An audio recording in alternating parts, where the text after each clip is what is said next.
Good morning, good afternoon, or good evening, wherever you are. Thank you for making AP Human Geography a part of your day.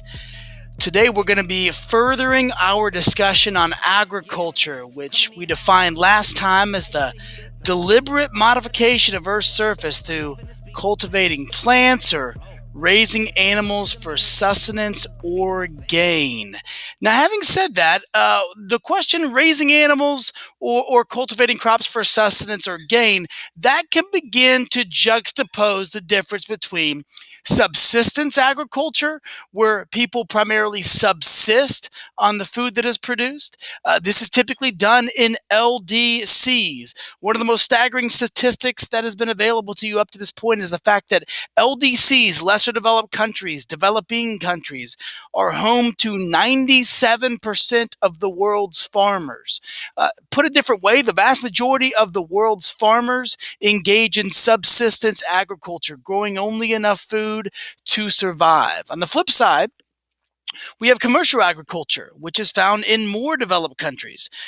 Commercial agriculture, just like a commercial, the vast majority of commercials are designed to sell something. So commercial agriculture is designed to then sell the plants or animals or combination thereof from a farm. So what we want to begin to do is to look at some of the real differences between subsistence agriculture and commercial agriculture. We really got it down to four things. One is the purpose.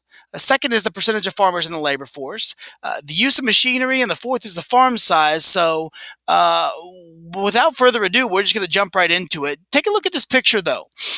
This picture shows where subsistence agriculture is concentrated throughout the world. I would definitely see this picture and I would say, well, what about India and what about China? Because there's a tremendous amount of subsistence agriculture occurring in both India and China. Well, there's also been some market reforms there in India and China for utilization of crop yields for sale off the farm. So they're not purely subsistence agriculture, which is why they're not represented like that on this picture. So let's jump ahead to the purpose of farming. Again, this is really pretty easy. Subsistence farms are designed for you to subsist or live. Therefore, people in subsistence farms are consuming the crops in which they produce. Now, maybe you have a good year and you have a little bit of a surplus. There's a lot of options that you can do with that surplus. Maybe you take it to the village next to you and you barter or trade. Maybe you could sell it to someone else in need. Maybe you could sell it if you want to pursue some international trade, as we discussed in Chapter 9 development. With commercial farms, it's pretty much exclusively for sale. Oftentimes, the food that is produced at a commercial farm is subsequently sold to a food processing company. We looked at many of the multinational corporations that are involved with this last time. This is mostly review. Okay. The next thing we would want to look at after purpose would be the percentage of farmers in the labor force. You have huge numbers of farmers in the labor force in underdeveloped countries. I mean, it's almost half, and it is more than half in some societies. But when we're talking about NDCs, it typically have about 5%. In the United States, thanks to increased mechanization and technological innovation that we'll look at here on the next slide, we're down to less than 2%. Now, what the staggering thing is if you go back to 1900, 85%, like we have 85% fewer farmers at the turn of the century, right, the year 2000, than there was in 1900. There were 85% fewer farmers in 2000 than there were in 1900. That is huge. And there's fewer farms, right? Farms during the course of that time dropped by 60%. So you would think, what's going on? Because at the same time, by the way, farm land had increased.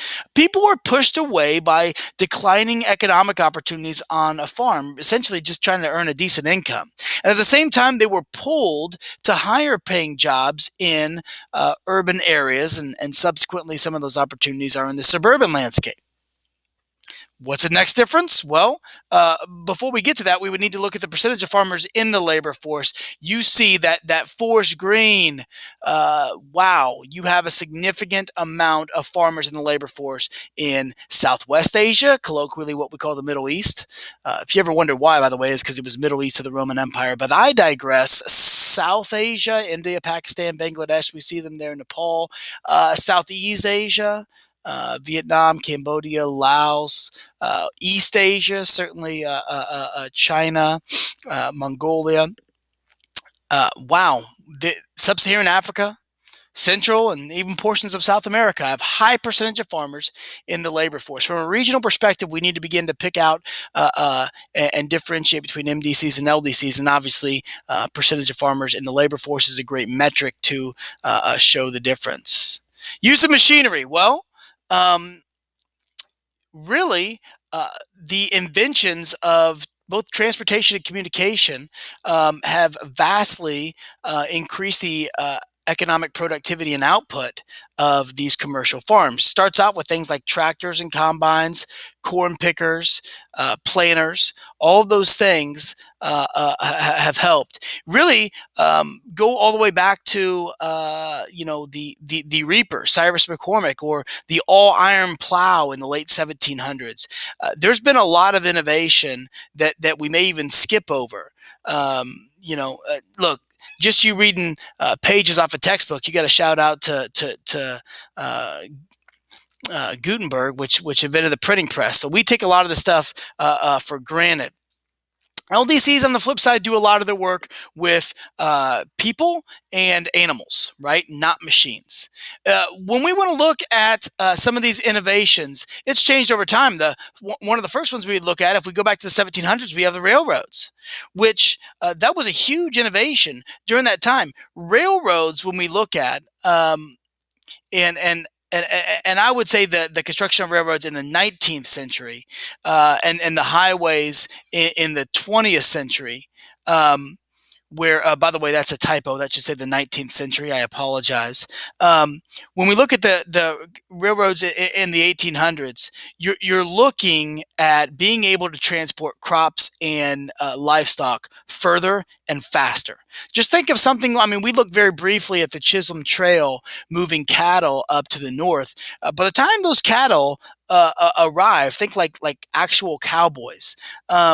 They were driven on hoof, man. I mean, they were pretty. Uh, I mean, you can get them to the market quicker and heavier, and most importantly, potentially fatter when you're transporting them quickly via the railroad system. Always looking at highways and trucks as well, right? Not only trucks and the interstate highway system that facilitates the movement, but now we can do things with trucks. You know, we can have refrigerated trucks. We can have trucks with freezing capabilities on there. Shouts out to the Schwann's man. So we are really able to do a lot there with transportation. What else? Well, let's look at the scientific advances, right? We will learn about later on the green revolution, and we'll look at the new fertilizers, the new herbicides, the new pesticides, hybrid plants, animal breeds, farming practices. All these things increase crop yields or make healthier animals, right? So we're getting more. There was a forecasted uh, food crisis that many people were talking about before the Green Revolution. They were anticipating that we were going to run out of food and that the world was going to end. That did not happen, thank goodness, and we could thank the Green Revolution for that. Um, Electronics, yeah, certainly. I mean, GPS is not the only one. That's just one that we can use. I mean, using satellite imagery, not only to find out, say for example, where the cattle are, but actually we can measure the progress and look at the precise number of bushels that are being harvested, or what areas need additional help. So this is a highly technological field, and you typically don't think of that when you think of farming, but that's what it has turned into. I mean, this is big business when we're looking at commercial agriculture. Yeah. Okay, excellent. Let's just kind of take a look. I mean, look at the vast amount of land, and that's going to be one of the last things we're going to look at is farm size. Look at that vast amount of land and those combines. See, when you look and you see those combines, I mean, uh, let's say you see a combine going down the street, I don't know, going about 20 miles an hour, and then you see a Lamborghini going down the street. You say, ah, mercy.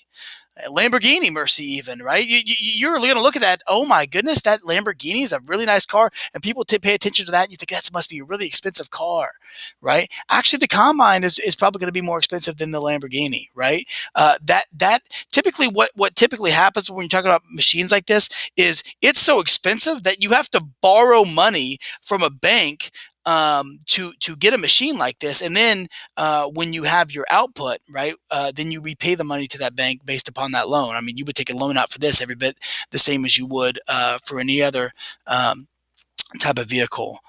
So anyway, commercial agriculture again is increasingly being dominated by machines, and those machines are facilitated by the larger landscape. Let's check on the flip side. Here's a human being doing the work. Now that guy certainly has a some sort of innovation there, some sort of apparatus that's impressive to me. I mean that's pretty efficient for one guy, but you contrast that with what's going on here. It's not even close, right? I had a YouTube clip or two that shows, and we'll show this when you come to class. So anyway, it's possible to farm really large amounts of acreage, and when you have this machinery, you can really do it in an optimal manner. Right. Here's an example of just some guy getting some carrots. I like carrots just as much as the next guy, but all those carrots, I'm going to probably need a little bit of ranch. Shouts out to the folks at Hidden Valley. We will conclude by looking at farm size, right? You're just for to pick a country like China, your average farm size is 2.5 acres. Now, contrast that with our average farm size in the United States, and you're talking about average now, just average 418 acres, right? So that large size partly depends on the mechanization that we talked about, those combines being able to perform most efficiently at very large scales, right? Now, could those combines work on a small scale? Absolutely, but it's your cost benefit. What are you getting really out of that? If that machine, costs all those thousands of dollars, you're going to need output that rivals what that costs, right? So anyway, when we're looking at the efficient operation of those large machines, they need a large land size, right? And you just can't justify that expense on a small farm. So, like we say, farmers spend hundreds of thousands of dollars to buy or rent land, and hundreds of thousands on machinery that they can only help if they get a high enough crop yield that they want to pay that back. Okay, my friends, we are done for the day. Just want to have that as a resource to again review. There's four main differences between commercial and subsistence agriculture that we talked about today. We're talking about percentage of farmers in the labor force. We're talking about the purpose of why farmers do what they do. We're talking about the use of machinery, and we're talking about farm size. It's been real, and I will talk to you later on, my friends. Have a good one.